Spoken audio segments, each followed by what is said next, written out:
อ่านย้อนด้านนี้อันข้อความหักมีไว้นั้นเย็นมายินเปอายปันเพราะว่าเขา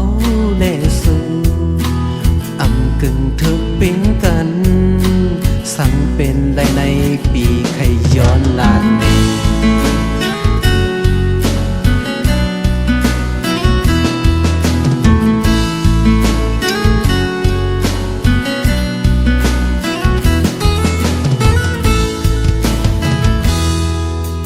สอบลำต้นสูง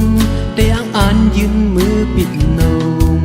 อำคืดแมงพึ่งมินสนงอกโดยขอกลได้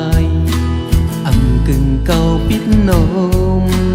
หอมหือมือหือปีหือสองหูหักน้องหักอันตอนภายปีไหนเตไลสันแควนลายเปิ้นหักกันตาเตไลมีก็อยู่สำสายเตสอบด้วยแล้ว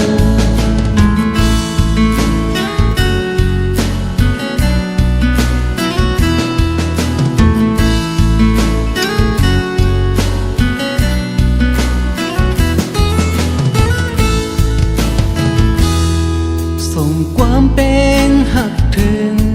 สังน้องนางยินหูซึ้งได้อ่านซ้อมหักคือได้แลบสั่งหายอมหักคือปานเมาปีหักซื้อเป็นอันคำใส่กอบไหลหาแม่สู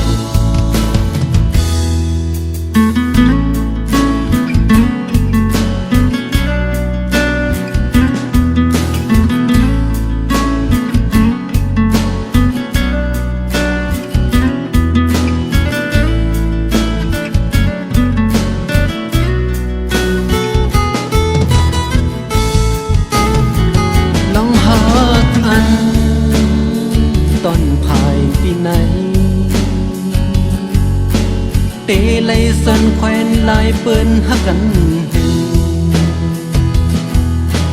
ตาเตไลมีก็อยู่สำสายเตสอบเอ้ยแล้ว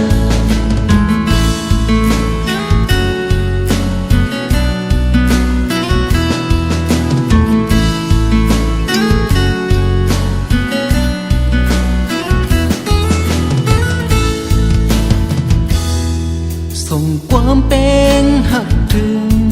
สั่งน้องนางยินหูซึ้งตีอ่านซ้อมหักคือได้เล็บสั่งหายอมหักคือปานเมาปีหักสูเป็นอันคำเสยกอบไตหักแม่สู